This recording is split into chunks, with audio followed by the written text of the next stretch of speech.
Hi అండి, welcome to Swapna recipe. ముందుగా మా సబ్స్క్రైబర్లందరికీ శ్రీ పరాభవ నామ సంవత్సర ఉగాది శుభాకాంక్షలు. అలాగే ఇప్పటి వరకు మాకు సపోర్ట్ చేసిన వాళ్ళందరికీ పేరు పేరున ధన్యవాదములు. హ్యాపీ ఉగాది అందరికీ.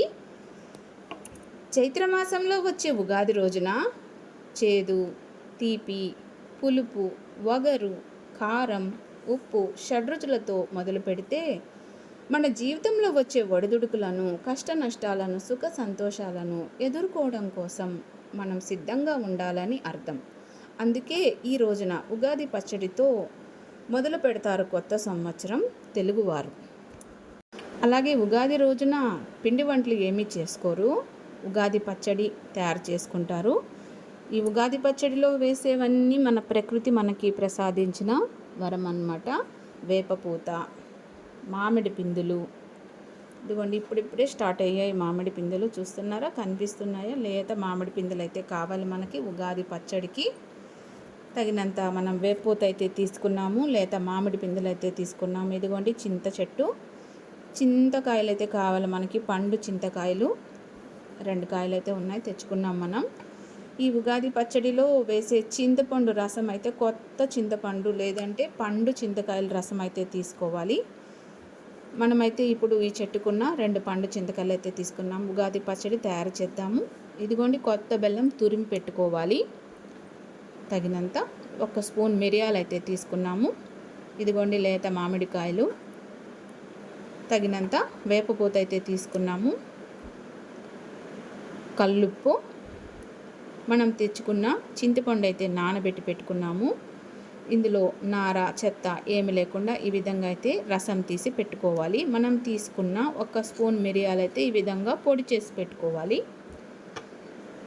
లేత మామిడి పిందెలు టెంక లేకుండా ఈ విధంగా అయితే కట్ చేసుకోవాలి.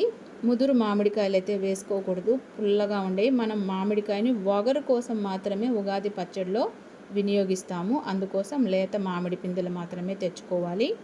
చూస్తున్నారా, ఈ విధంగా టెంక అయితే తీసేసి ఈ మామిడికాయని చిన్న చిన్న ముక్కలుగా కట్ చేసుకోవాలి.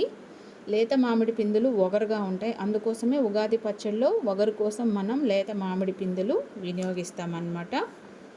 ఈ విధంగా అయితే చిన్న చిన్న ముక్కలుగా కట్ చేసుకోవాలి.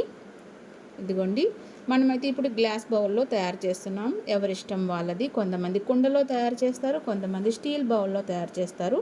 మనమైతే ఇక్కడ గ్లాస్ బౌల్లో తయారు చేస్తున్నాం. తగినంత కొత్త బెల్లం తురుమైతే ఇందులో వేసుకోవాలి తగినంత.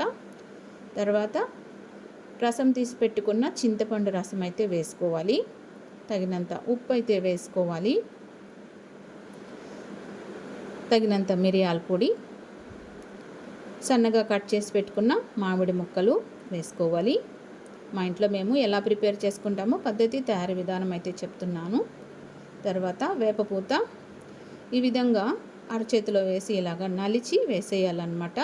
పుల్లలు ఏమీ పడకుండా వట్టి వేపపూత మాత్రమే ఇందులో వేసుకోవాలి. ఒకసారి అయితే బాగా మిక్స్ చేసుకోవాలి. ఇదిగోండి మన ఉగాది పచ్చడి ఎలా తయారైందో చూసారా. తీపి కోసం బెల్లం, పులుపు కోసం చింతపండు, చేదు కోసం వేపపూత, ఉప్పుదనం కోసం కల్లుప్పు, కారం కోసం మిరియాల పొడి, వగరు కోసం లేత మామిడి పిందెలు అయితే మనం ఇందులో వినియోగించాము.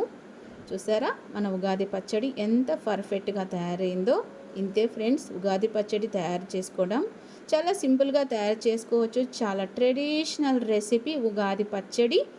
మీరు ఇప్పుడు చూస్తున్నారు, మీరు కూడా తయారు చేసుకోండి. చాలా సింపుల్గా తయారు చేసుకోవచ్చు. కొత్త సంవత్సరం మీ అందరికీ మంచిగా కలిసి రావాలని మనస్ఫూర్తిగా కోరుకుంటున్నాం. ఇప్పటి వరకు వాచ్ చేసిన వాళ్ళందరికీ thank you so much. Subscribe చేసుకొని సపోర్ట్ చేయండి.